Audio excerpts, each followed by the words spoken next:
말씀을 좀 나누도록 하겠습니다. 우리가 예수님을 믿으면 주님께서는 우리의 마음 가운데 이전에는 경험할 수 없는 엄청난 사랑을 주십니다. 우리는 막 나가지만 주님은 우리를 사랑으로 인도를 하십니다. 그래서 그 압도적인 사랑이 우리의 마음에 찾아오게 돼요. 그리고 기어코 주님은 우리들의 마음의 주인이 되십니다. 그리고 우리를 하나님의 형상으로 회복을 시키시는. 그러면 어떻게 해야 됩니까? 내가 이전에 내 삶을 내가 통치하려고 살려고 막 하다 보니까 뭐가 나오냐면은 내 마음에 막 성질도 못됐고 욕심도 생기고 성공에 대한 막 집착도 생기고 어떻게든 내가 내 삶을 책임져야 되니까 거기서 나온 다툼과 싸움이 많습니다. 괴팍해지죠. 내 의가 막 가득해서 내가 막 세상과 사람을 판단하고 막 이렇게 따지고 나아가는데 예수님이 내 마음의 통치자가 되시면 점점 세월이 지나면 지날수록 예수님의 성품을 닮아가기 시작합니다. 내 욕심이 다 사라지고요. 내가 원하는 게 뭐냐면 하나님 나라를 구하고 내 못난 의와 자아가 다 죽고 이제는 하나님의 형상의 모습 따라서 점차 회복해 나간다는 거죠. 그래서 우리들의 성도들의 삶은요, 사실 내 삶이 지금 당장에 급변하지 않았다고 하더라도 괜찮습니다. 조급할 필요도 없고요. 결코 성급할 필요도 없습니다. 이 모든 일은요, 내가 애쓰고 조급해서 일어나는 일이 아니라 우리와 함께 하시는 주님께서 나를 하나하나 인도해 가시는 과정인 거예요. 나는 그 걸음 앞에서 주님을 신뢰하고 믿으며 순종하며 한 걸음 한 걸음 나아가다 보면 어느 순간 이전과는 나는 완전히 다른 사람이 되어 있는 것을 우리가 알 수 있습니다. 여러분 이것을 믿으십니까? 여러분들 안에 역사하시는 주님께서 여러분들을 분명히 바꾸실 것입니다. 이 내면에서 일어나는 이 주님의 그 인내하심으로 우리를 인도하신 걸음은 분명히 지금도 우리 가운데 역사하시는 일입니다. 근데 또 한편에서는 여러분들 신앙의 영역이 다 이렇게 인내로만 이루어지는 것은 아닙니다. 우리 안에서 역사하신 예수님께서 우리 내면을 다듬으시고 인내하시는 이 내면의 성화와는 달리 우리들에게 맡기신 외적인 소명이 있습니다. 이 외적인 소명은 잃어버린 한 영혼을 향해서 복음을 전하는 거죠. 이거는 절대 미뤄서도 안 되고 그냥 우리가 가만히 두어서도 안 되는 아주 시급하고 긴급한 일이라는 거예요. 오늘 이 순간에도 누군가는 예수님을 몰라서 절망 가운데 죽어가는 이들이 분명히 있을 겁니다.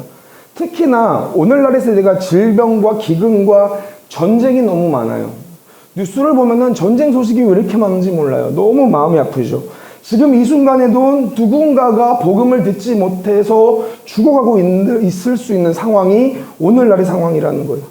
그래서 우리는 지금 사실 남은 시간이 많지 않습니다. 이렇게 얘기하면 우리가 나이 많으신 우리 집사님들, 성도님들이 본인들만 이렇게 인지할 수 있는 내용이라고 생각하지만 그거 아니에요. 우리가 복음 앞에서 우리들의 삶을 딱 돌아보면은 우리들에게 주어진 시간이 많지 않습니다. 나이가 어리든 적든 여러분 우리가 생각보다 우리들의 인생이 주님 앞에서 너무 짧고요. 복음을 전할 기회도 그렇게 많지 않습니다. 우리가 이것을 아는 것이 뭐냐면 복음의 긴박성입니다. 긴박성. 그래서 복음을 전하는 일만큼은 우리가 기다리는 신앙이 아니라 달려가는 신앙으로 살아가야 된다는 거죠. 이 복음 전파는 내 기준에서의 준비됨으로 일어나는 것이 아니라 순종으로 일어나는 현상이 복음 전파이기 때문에 그렇습니다. 오늘 우리 주님께서는요, 지금도 당장 누군가에게 복음이 전해지시기를 원하실 겁니다. 오늘 우리는 무지하고 제한되어서 이 누군가라는 단어를 이걸 우리가 한정적으로 그냥 막연하게 생각하지만 그 누군가가 하나님의 입장에서는요, 당신의 자녀라는 거예요. 그 자녀를 향한 애통하심이라는 것을 우리가 기억해야 됩니다.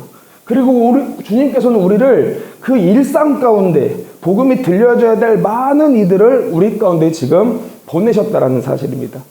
복음이 들어가면 한 영혼이 살아나고요. 복음이 들려져야 죄사함을 받고요. 복음이 들어가야 마음의 변화가 일어나서 회개를 하는데 돌이켜 오는 것인데 그 생명의 메시지가 전달되지 않아서 주님께 돌아오지 못한 이들이 지금도 우리 주위에 있다라는 거죠. 그렇기 때문에 우리는 내 일상에서 더 구체적으로 이제 한 사람에게 복음을 전해야 됩니다. 하나님의 마음이 아마 거기 있을 겁니다. 오늘 우리들이 살아가는 삶에서 내 주변과 주위를 돌아볼 때 복음을 전해야 될 이가 누가 있는지 한번 고민해 보길 소망합니다.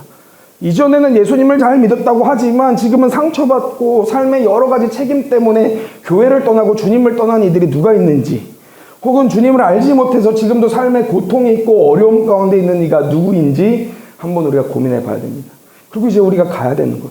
복음을 전해야 됩니다. 예수 그리스도의 기쁜 소식을 하나님의 마음을 가지고 가서 전해야 됩니다. 그럼 우리가 한번 고민해 보겠습니다. 그 한 존재를 예수님께 인도하는 일을 우리가 효과적으로 할 수 있는 방법이 무엇입니까?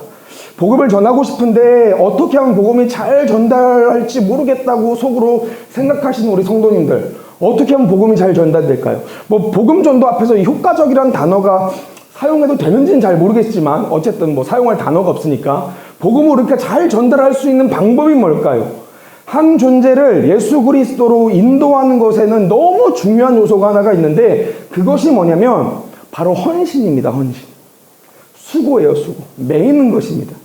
어쩌면 우리들의 본성 안에서 우리가 복음을 전하는 것에 대해서 기피하게 만드는 것이 이것일 수 있습니다. 복음을 전하는 것에 우리가 딱 생각을 했을 때 이게 복음을 전한다는 게 내게 막 부담으로 느껴지고요. 이거를 거부하게 하는 것이 있다면 이거예요. 이거. 복음 전파에는 사랑의 매임이 있어야 된다는 거죠. 아마 이것을 우리들의 본성은 거부할 겁니다. 왜냐면 오늘 우리들이 살아가고 있는 세상, 내 내면 깊은 곳에 있는 아직 해결되지 않은 죄악의 본성은 책임이 없는 쾌락을 너무 좋아하기 때문에 그래요. 책임지고 싶어 하지 않아요. 근데 성경이 이야기하는 건 뭡니까? 책임 없는 쾌락이 아니라 책임에 따른 희락을 얘기합니다. 우리는 책임을 짊어져야 된다. 책임을 짊어질 때 나오는 기쁨이 있다는 거예요. 오늘 우리가 우리 주위의 일상의 주변인들에게 혹은 복음을 전하는 일을 책임을 동반하는 일이 사실은 어려운 일인 것을 알고 있습니다. 수고와 매임과 헌신의 일입니다. 그런데 우리가 수고하고 매이고 헌신하게 될 때 한 존재가 예수님을 만나게 되는 그 엄청난 기쁨이 우리 가운데 놓여진다는 거예요. 이것을 우리 오늘 성경에서 얘기합니다. 오늘 성경은 한 존재를 예수님께로 인도하는 것에 가장 좋은 모델을 보여주고 있죠. 그가 누굽니까? 오늘 중풍병자의 친구들입니다. 오늘 말씀을 한번 읽어보겠습니다. 누가복음 5장 17절에서 20절 말씀을 우리 다 같이 한번 읽어봅니다. 시작. 하루는 가르치실 때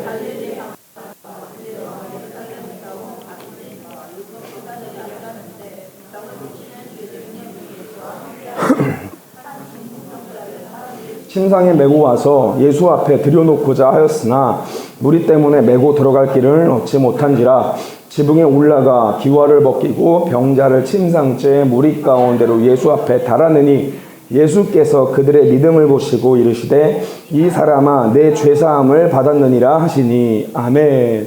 오늘 우리가 말씀을 보면은 중요하게 집중해야 될 포인트가 하나가 있습니다. 오늘 이 말씀은요, 여러분들, 단순히 예수님 시대에서 예수님께서 행하셨던 어떠한 일이 아닙니다. 이거는 지금 현대사회 우리가 살고 있는 이 세대에 동일하게 적용되는 말씀입니다. 아마 한 존재를 예수님께로 인도하는 것에 있어서 오늘 말씀처럼 잘 정리된 말씀은 없는 것 같아요. 일단 우리가 좀 집중해서 봐야 될 것이 뭐냐면 이 병이 어떤 병이냐라는 거예요. 오늘 본문 말씀은 중풍병자라고 얘기합니다. 여러분, 왜 성경은 다 의미가 있거든요. 이 환자를 그냥 환자라고 표현하지 않고 중풍병자였다는 것을 밝혔을까요? 이건 분명한 이유가 있습니다. 중풍병이 어떤 병이냐면 여기서 오늘 말씀에 나온 중풍병은 원어적인 의미로 보면 전신이 마비된 사람입니다. 그러니까 현대의학으로 보면요, 뇌졸중 이후에 생기는 신경학적인 마비, 그래서 전신이 마비가 된 사람, 반신불수가 된 상태를 이야기하고 있는 거죠. 여러분, 이 고대 팔레스타인 사회에서는요, 이게 엄청나게 고통스러운 질병이었습니다. 중풍병자는 우선 여러분 자신의 힘으로 몸을 움직일 수가 없어요. 그러면 어떻게 됩니까? 타인의 도움으로 살아야 되는 거예요. 이게 얼마나 고통스러운지 아세요? 한 존재가 아프면 그의 아픔이 그의 아픔에서만 끝나는 것이 아니라 가족과 친구들과 주위 공동체의 아픔으로 이어집니다. 그러니까 내가 몸을 움직이지 못하고 이 고통 가운데 있으면 내 고통이 끝나는 것이 아니라 주변이 다 고통스러워지는 거예요. 그래서 이 사람은요, 고대 팔레스타인 시대에는요, 영적으로도 무능할 수밖에 없습니다. 왜냐하면 유대 사회는 정확하게 규정된 종교의 룰이 있습니다. 종교 활동의 룰이 있어요. 근데 이 사람은 스스로 그것을 하지 못합니다. 예배당에 스스로 올 수도 없고요, 정결 의식을 할 수도 없고요, 율법도 못 지키니까 당시 사회에서는 이 중풍병자를 향해서 죄인이라고 취급을 했던 거죠. 여러분, 저는 이 중풍병에 대해서 우리가 한번 고민해 봐야 돼. 예수님을 모르는 우리들의 모습이 혹시나 이런 모습은 아닌지를 한번 고민해 봐야 되는 거예요. 우리 주위에도 이런 아픔을 가진 분들이 많습니다. 물론 육체적인 질병은 아니지만 몸은 숨쉬고 움직이고 살아가지만 육체적인 기능을 하고 사회적인 활동은 하고 있지만 마음과 내면이 마비가 된 채 살아가는 사람들이 있습니다. 살아갈 이유를 다 잃어버리고요. 무기력과 고통 속에서 하루하루 버티고 살아가는 사람들이 있다는 거예요. 변화할 힘도 없습니다. 우리가 자꾸 변화해야 돼, 변화해야 되는데 얘기를 못해요. 왜냐하면 변화할 힘도 그들에는 없어요. 다시 시작할 용기도 없습니다. 죄의 무게와 인생의 짐이 막 눌려서 기쁨을 잃어버리고 살아가는 사람들이 내 일상 속에서 내 관계 속에 있다는 거예요. 분명한 것은 여러분, 이들은 결코 스스로 이러한 힘으로, 본인의 힘으로 이런 것들을 이겨낼 수 없습니다. 오늘 중풍병자가 우리 가운데 주는 상징성이 이겁니다. 타인의 도움에 전적으로 의존할 수밖에 없는 사람. 그 상태를 지금 나타내주고 있는 거예요. 마음이 아픈 이들, 여러분, 우리가 마음이 조그마한 생채기가 있으면 내가 노력해서 회복할 수 있어요. 근데 마음에 큰 상처가 오잖아요. 내가 스스로 회복하는 것도 너무 힘든 거예요. 내가 스스로 예수님께 나아가는 것도 힘들 만큼 아픈 상태를 혹시 경험해 본 적이 있으세요, 여러분들? 그렇기 때문에 주님이 오늘 우리에게 그러한 자들을 보내주셨다는 거예요. 이 내 친구들처럼 사랑의 매임이 있어야 된다는. 여러분, 이 사랑의 매임이 뭡니까? 수고라는, 헌신이라는 하나의 형태로 나타납니다. 수고해야 되는 거죠. 우리가 헌신해야 됩니다. 사랑을 하는 수고가 동반이 돼야 됩니다. 내가 가족을 정말 사랑하면 가족에게 복음을 전해야 됩니다, 여러분들. 내가 친구들을 정말 사랑하면 친구에게 복음을 전하는 수고를 감당해야 됩니다, 여러분. 그 장면이 데살로니가전서 1장 3절에도 역시나 기록되어 있습니다. 우리 교회 공동체는 함께 나눈 적이 있었죠. 함께 우리가 읽어보겠습니다. 시작. 너희의 믿음의 역사와 우리 하나님 아버지 앞에서 끊임없이 기억함이니. 아멘. 성경에 나오는 놀라운 몇 가지의 원칙이 있습니다. 믿음에는요, 역사가 있어야 됩니다. 이 역사는 능력을 얘기하는 것이 아니라 역사는 움직임을 얘기합니다. 믿음에는 실천하는 움직임이 있어야 된다고 얘기합니다. 소망에는 인내가 있어야 된다고 얘기합니다. 그러니까 소망을 우리가 품었으면 참고 견디며 꿋꿋하게 나아가는 인내가 있어야 됩니다. 사랑을 한다면 무엇이 있어야 된다고 얘기합니까? 사랑에는 수고가 있어야 된다고 얘기합니다. 사랑이라는 것이 말로 하는 것이 아니라 사랑은 수고로 하는 것이 사랑이다라고 얘기하는 거죠.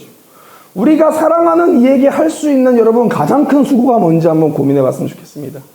저희가 우리 미혼모 엄마들을 계속 대하다 보면요, 보여지는 게 있어요. 엄마가 아이들의 양육을 잘하는 그 엄마들의 특징이 뭐냐면 너무 힘들어요. 겉은 너무 힘들어합니다. 근데 애는 깨끗해요. 애는 너무 건강해요. 엄마는 초췌해지고 애는 건강해집니다. 엄마가 애가 이쁘다라는 얘기를 잘 안 해요. 너무 힘드니까. 그런데 우리는 그걸 건강하다고 봅니다. 정말 잘못 육아하는 엄마들의 특징이 뭔지 아십니까? 엄마가 사람들 앞에서는 애를 이쁘다고 얘기하는데 애 상태가 말도 아닌 거예요. 애가 더러워요. 씻기지도 않아요. 삐짝 그 주기에 따라서 뭐 신체 발육이 일어나지도 않아요. 삐짝 말라 있어요. 애 상태는 막 더럽고 막 힘든데 엄마는 깨끗하고 좋은 거 입고 있어요. 자, 보세요. 여러분, 누가 진짜 자녀를 사랑하는 모습일까요? 여러분, 이게 오늘 우리 신앙생활에 동일하게 적용되는 거예요. 우리가 사랑하는 이에게 진짜 사랑한다면 무엇을 해야 되냐면 수고를 해야 된다는 거죠. 그리고 사랑하는 이에게 할 수 있는 가장 큰 수고가 뭡니까? 복음을 전할 때 나오는 수고입니다. 오늘 내 주위에 사랑하는 이가 있다면 그에게 복음을 전하시고 그 사랑의 매임과 수고와 헌신을 우리가 감당해야 됩니다. 이게 주님께서 우리에게 원하시는 삶일 거라는 거죠. 분명합니다. 우리가 수고하고 매일 때 그들이 예수님을 듣고 예수님을 알고 예수님을 보게 된다는 것을 우리가 기억하셔야 돼요. 미국에 보면은 인터벌 실트라는 선교단체가 있습니다. 이 선교단체가 이제 캠퍼스 복음전도 선교단체예요. 근데 이게 뭐 한국에서는 그렇게 유명하지 않습니다. 근데 보통 어디에서 많이 이렇게 가냐면 서구권, 미국이나 캐나다나 영국에 이제 그 캠퍼스에 들어가서 복음 전도하는 선교 단체예요. 인터벌시티라는 이 선교 단체인데 소그룹 성경 공부도 하고요, 리더십 훈련도 하고요, 정기적으로 기도 모임도 예배도 하면서 활동하는 단체입니다. 그런데 이곳의 간증 기록을 제가 우연찮게 봤어요. 이곳에서 사역하는 간사님들의 간증 기록들이 쫙 있는데 제가 우연찮게 그걸 하나 봤는데 아주 재밌는 간증 기록이 하나가 있습니다. 뭐냐면 미국 쪽에서 사역하는 마이크라는 간사님이 존이라는 친구를 전도할 때 내용이에요. 너무 재밌습니다. 이 존이라는 친구는 단순히 무신론자를 넘어서 늘상 사람들 앞에서 습관처럼 교회 욕과 예수님 욕을 하던 사람이라고. 얘기를 해요. 그러니까 교회는 막 쓸데없는 곳이고 막 사람들의 정신 막 쏙 빼놓고 가스라이팅 하면서 막 헌금 돈 걷는 곳이고 예수님이 어디냐 하나님이 어디냐 막 이런 얘기를 막 계속적으로 막 삶에서 계속했던, 저주하고 욕하고 비난했던 친구가 이 존이라는 친구였다고 합니다. 근데 이 마이크라는 간사님이 존이라는 친구를 전도하기 위해서 기도하면서 3개월 동안 계속적으로 그에게 사랑의 수고를 감당합니다. 그 사랑의 수고가 뭐냐면, 본인은 적혀 있어요. 그렇게 크지 않았대요. 나는 수고라고 생각하지 않습니다라고 얘기했는데, 그게 뭐냐면 그냥 매주 점심을 사준 거예요. 1시간, 2시간.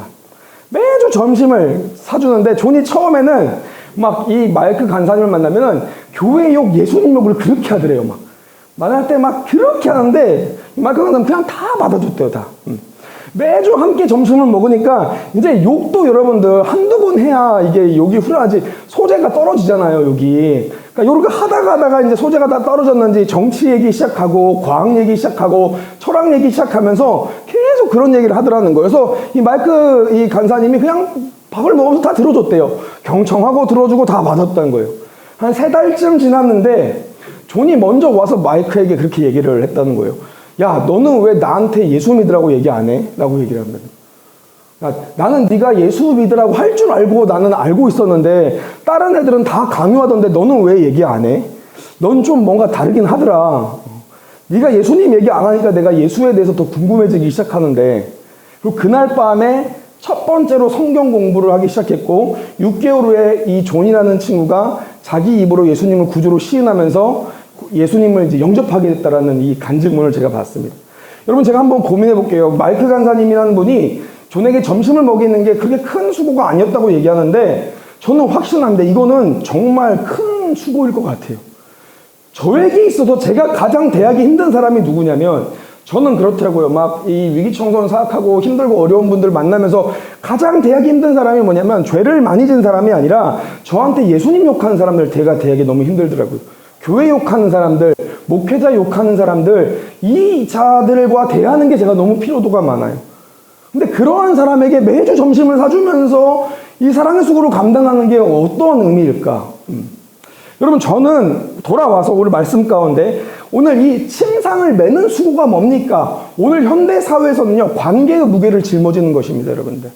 내게 허락하신 이 관계, 그 무게를 기억하면서 사랑의 수고를 감당하는 거예요. 오늘 그것이 우리가 해야 될 하나님 일입니다, 여러분들. 그러면 한번 고민해 보겠습니다. 우리가 이 사랑의 수고를 감당하기 위해서 알아야 될 게 뭡니까? 어떠한 동기가 이 사랑의 수고로 우리를 인도하냐라는 거예요. 이 사랑의 수고가 가능하려면 반드시 전제가 돼야 되는 것이 하나가 있는데, 그게 뭐냐면 예수님께서 하시면 된다라는 절대적인 믿음이 전제가 돼야 된다라는 거예요. 여러분, 너무 중요합니다. 오늘 본문 말씀 다시 한번 읽어보겠습니다. 누가복음 5장 17절에서 20절 함께 읽어보겠습니다. 시작. 하루는 가르치실 때 갈릴리의 각 마을과 유대와 예루살렘에서 온 바리새인들과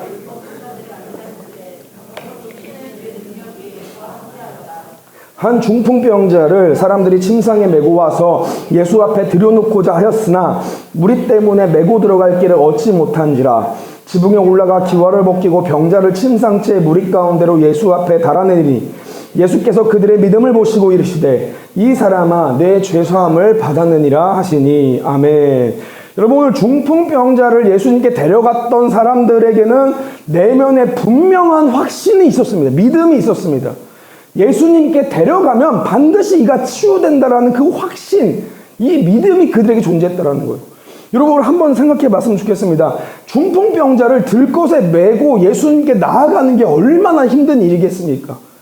예수님 여기 계신다라는 소리에 내 친구가 힘을 다해서 뭐 이렇게 침상 같은 곳에 모퉁이 하나씩 들었겠죠. 가가지고 예수님 계신 곳까지 힘들게 왔는데, 문제는 사람이 너무 많은 거예요. 막 가득 찼습니다. 집안에 막 사람 가득 차고 아픈 사람들 다 기다리고 있고 막 가득 찹니다. 너무 무리지어서 사람이 많아요. 그러면 1차적으로 우리가 그때 포기할 수 있어요. 야, 내가 노력을 해봤는데 여기서부터는 안 되겠다 하고 포기할 수 있습니다. 근데 이 자들은 포기하는 것이 아니라 어떻게 해요? 야, 차라리 그럼 지붕에 달아서 내리자.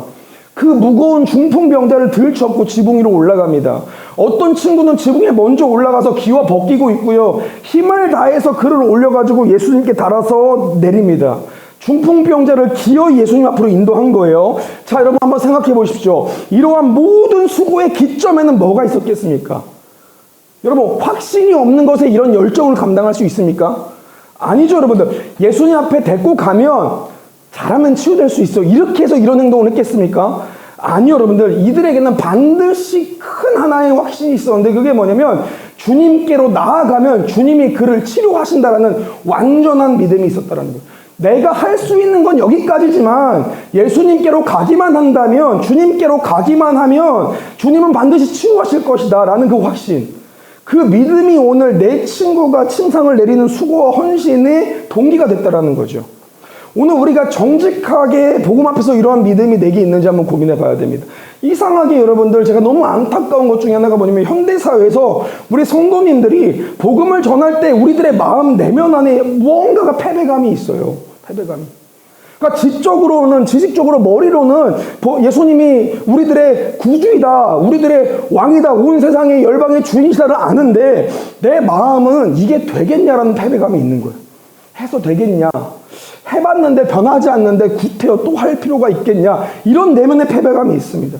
입으로는 예수님을 구주로 시인하는데 삶에서는 마치 이 시대는 복음이 통하지 않는 시대처럼 내가 말한다고 뭔가 변화가 되지 않을 것처럼 이렇게 내면을 가지고 있더라는 거예요.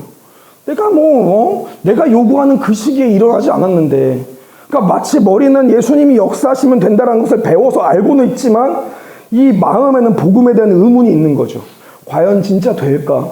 내가 이 사람한테 복음 전한다고 열심히 노력했다가 또 무너지면 어떡하지? 이러한 의심이 지금 오늘 우리 마음에 있는 거죠. 왜 그럴까요, 여러분들? 복음을 전하는 것에 우리가 의심이 가는 이유는요, 우리가 나빠서가 아닙니다. 이거는 우리들의 시선의 문제이기 때문에 그래요. 우리가 복음을 전해야 하는 대상에게 너무 집중하다 보면요, 우리 마음에 의심이 일어납니다. 이 사람이 진짜 변화될 수 있다고? 과연 진짜 그럴 수 있다고? 라는 마음의 의심이 생기는 거예요. 그래서 우리가 복음을 전하려고 하는 우리가 복음을 전할 대상에게 시선을 집중하면요, 우리는 복음의 능력에 대해서 의심하고 패배하게 됩니다. 근데 우리가 알아야 될 사실이 있습니다. 여러분, 복음의 주체가 누구입니까? 복음의 주인이신 예수 그리스도이십니다. 아멘. 우리가 복음을 전할 때 누구를 바라보면서 복음을 전해야 됩니까? 예수 그리스도이신 거예요. 우리가 믿는 바 곧 그리스도 예수라. 우리가 믿는 이는 모든 복음의 주인이시고 변화의 주인이신 예수 그리스도라는 겁니다. 이 예수를 바라보면서 복음을 전하면 우리 안에 확신이 드는 거예요. 의심이 믿음으로 변하게 됩니다. 그리고 그 믿음이 어떻게 됩니까? 구원으로 변하게 되어진다는 거예요. 오늘 18절에서 20절 말씀이 그것을 이야기합니다. 한번 다 같이 한번 본문 말씀 읽도록 하겠습니다. 시작. 한 중풍병자를 사람들이 침상에 메고 와서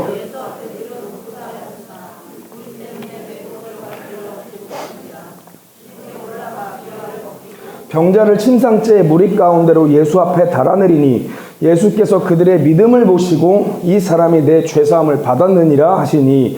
아멘. 우리 주님이 오늘 아주 기가 막힌 단어 하나를 넣으십니다. 그들의 믿음을 보시고, 그들의 믿음을 보시고 구원을 주신다라는 거. 그러니까 행동, 그들의 수고와 고생을 보시고 구원을 주신 게 아니라 이 수고와 고생은 예수님을 향한 믿음을 예표하는 거고요. 그러니까 구원은 믿음을 통해서 주셨다는 거예요. 그 믿음은요, 복음을 받아들이는 이의 믿음도 중요하지만 복음을 전하는 이의 믿음도 역시 중요하다라고 성경이 얘기하고 있는 거예요. 그들의 믿음을 보시고, 그들의 믿음을 보시고. 예수께서 그들의 믿음을 보시고 이르시되 이 사람아 내 죄사함을 받았느니라 하시니. 이것이 아주 중요합니다, 여러분들. 오늘 우리가 복음을 받아들이는 이들에게만 포커싱이 되어져서 이들이 예수님을 믿을까 안 믿을까 믿음이 일어나야 되는데 도 중요하지만 복음을 전하는 우리들의 믿음은 어떠냐라는 거예요, 여러분. 이거 되게 중요한 겁니다. 나는 예수님을 모든 것들을 다 변화시키시고 이 사람의 모든 내면 심령을 감찰하시며 이들을 사랑으로 끌어안으셔서 이들이 복음의 일꾼 된다라는 그 확신과 믿음으로서 복음을 전하고 있냐라는 거죠. 오늘 이게 너무 중요해요. 성경을 보면요, 오늘과 같은 비슷한 사건이 하나 있습니다. 그게 어떠한 사건이면 백부장 사건인 거예요. 마태복음 8장 14절인데 우리 한번 읽어보겠습니다. 마태복음 8장 13절 다 같이 읽습니다. 시작. 예수께서 백부장에게 이르시되 가라 내 믿음대로 될지어다 하시니 그 즉시 하인이 나으니라. 아멘. 믿음은 백부장이 품었는데 나은 이는 하인이 나았습니다. 예수님께서 가버나움의 동네에 들어갔는데 로마 군대의 백부장이 예수님을 찾아옵니다. 하인이 중풍병 걸려가지고 괴로워하고 있다고 치유해달라고 얘기를 해요. 예수님이 뭐라고 합니까? 내가 직접 가서 고쳐주겠다고 말씀하십니다.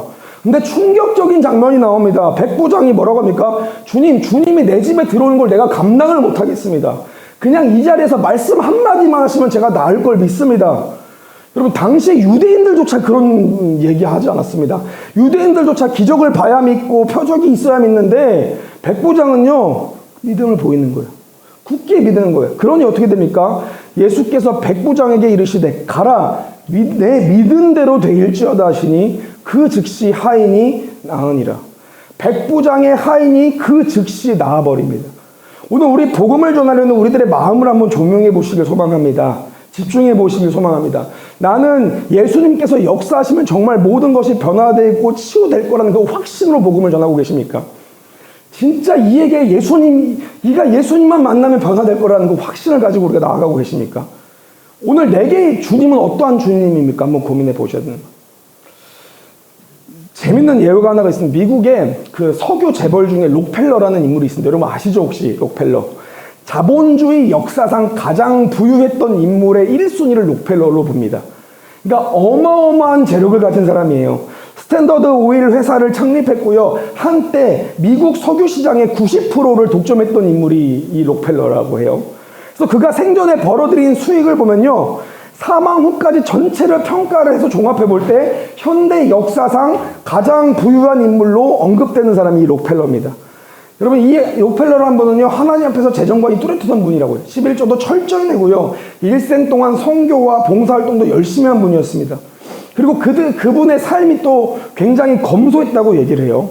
이 검소한 삶을 살다 보니까 그래서 아들이 어릴 적에 자신의 아버지가 얼마나 대단한 사람인지를 몰랐다고 얘기합니다. 어느 날 아들인 존 록펠러가 학교에 돌아와가지고요, 엄청 위축돼가지고 엄마한테 이렇게 얘기를 했다는 거예요. 엄마, 우리 집은 왜 이렇게 가난해요? 친구들은 다 좋은 옷 입고 좋은 집 살고 좋은 가방 메고 뭐 메이크업 메고 오는데 저는 왜 이런 게 없어요? 우리 집도 부자였으면 좋겠어요. 이렇게 얘기했다는 거예요. 우리가 들었을 때 무슨 지금 농담을 하냐, 엄청난 해프닝이잖아요. 미국 석유 시장의 90%의 독점을 했던 자본주의 역사상 가장 부유한 인물의 록펠러의 아들이 우리 집이 왜 이렇게 가난하냐고 물어보는 거예요. 저는 이게 마치 어떻게 느껴지냐면 우리가 주님을 바라보고 있는 시선같이 느껴지는 거예요. 주님이 내게 어떠한 분이라는 거예요. 주님이 내게 그 조그만한 변화도 못 시키는 주님으로 내가 믿고 있느냐, 그죠? 우리가 이 주님이 내게 진짜 가난하고 없는 주님으로 내가 믿고 있느냐. 그럼 오늘 우리가 우리 마음을 한번 믿음을 점검해 봐야 됩니다. 이 믿음이 없으면 우리는 침상을 매는 수고가 힘이 아주 붙이는 고된 노역이 됩니다. 사명이 부담이 되고요, 복음을 전하는 것이 기쁨이 아니라 고통이 되는 거예요. 그런데 예수가 곧 그리스도 주시라, 그에게 데려가면 나을 것이라는 확신이 있으면 이 수고가 영광이 되는 겁니다. 여러분들, 그를 위한 헌신이 기쁨이 되는 거예요. 우리의 사랑의 수고를 감당할 수 있는 이유가 뭐냐면 예수님은 반드시 고치신다라는 그 믿음 때문입니다. 여러분들, 내 주는 곧 왕이시라. 여러분, 우리들의 마음에 그 믿음이 있어야 되는 거예요. 말씀 좀 정리해 보겠습니다. 오늘 우리들의 삶은 어떻습니까? 나의 삶에서 내게 주시는 예수님, 내 예수님은 어떠한 주님이십니까? 여러분들, 한번 고민해 보셔야 됩니다. 오늘 우리들의 삶에 이 지금 중풍병자처럼 나에게 지금 어렵고 힘든 이들을 보내셨습니다. 예수님을 믿지 않아서 내면이 힘들고 무너진 이들을 보내셨습니다. 그들에게 복음을 전하는데 우리들의 행동은 어떻습니까? 내 내면에는 어떠한 동기로 나아가고 있습니까? 한번 고민해 봐야 됩니다. 그럼 말씀을 좀 맺어보면요, 중풍병에 걸려서 아무것도 못했던 사람이 나옵니다. 그리고 그를 데리고 주님께로 간 친구들이 나와요. 그들의 믿음을 통해서 주님은 치료하시고 구원하십니다. 오늘 우리들의 주위에도요, 우리에게 맡기신 이러한 이들이 있습니다. 이건 누군가가 해주겠지가, 에이, 가족도 아닌데, 가족이 와서 해주겠지, 더 친한 친구가 와서 해주겠지, 누구에게 맡기면 더 잘하겠지가 아니라, 내가 해야 되는 수고가 있어요, 여러분들. 이거는 더 사랑하는 사람이, 더 애통하는 사람이 하는 겁니다. 그래서 관계를 책임 없이 끌고 가면 안 됩니다, 여러분. 특히 신앙인은 더 그렇습니다. 사람은 속일 수 있지만 하나님은 속지 않으시는 거죠. 그가 신실하게 내가 허락하신 이 관계 가운데 복음을 전하고 있는지, 관계에서만 나오는 유익을 위해서 책임 감당하지 않는지를 주님이 아시는 거죠. 여러분, 먼 훗날 우리가 주께 가야 될 날이 있습니다. 주님 앞에 설 때 주님 앞에 우리가 드릴 수 있는 게 무엇인지 고민했으면 좋겠습니다. 생업 중요합니다, 여러분들. 이거 중요하지 않다고 말하면 아주 이중적일 거예요. 너무 중요한 게 생업이죠. 가정 꾸리고 내 자녀 양육하고 너무 중요합니다. 성경도 자녀를 하나님 앞에서 바르게 키워라라고 엄청나게 강조 많이 해요. 중요합니다. 내가 직장에서 사회에서 인정받고 성공하는 것도 중요한 요소 중에 하나일 겁니다. 그런데 이 모든 것들도 중요하지만 분명한 사실은 하나님께서 맡기신 우리들의 삶에는 그 이상의 것이 있다는 거예요. 우리의 인생은 내 것이 아니라 주님이 잠깐 맡겨놓으신 삶인데, 내가 이 맡긴 것을, 내 삶을 주님께 다시 드릴 때 주님 내 삶을 통해서 무엇을 찾겠냐라는 거예요. 오늘 이 질문이 우리들의 마음을 좀 강타하길 소망합니다. 내가 내 주위를 그냥 한시적인 인생을 위해서만 살아가는 것이 아니라 내가 이들에게 복음을 전하겠습니다. 주님, 막막합니다. 그러나 내가 믿는 주님은 모든 것을 변화시키실 생명의 주인이십니다. 주님의 그 사랑은 나를 변화시키셨습니다. 내가 그것을 믿습니다. 좀 나아가는 겁니다. 우리들의 삶이 이러한 나아가는 삶이 되어주시길 소망합니다. 아멘.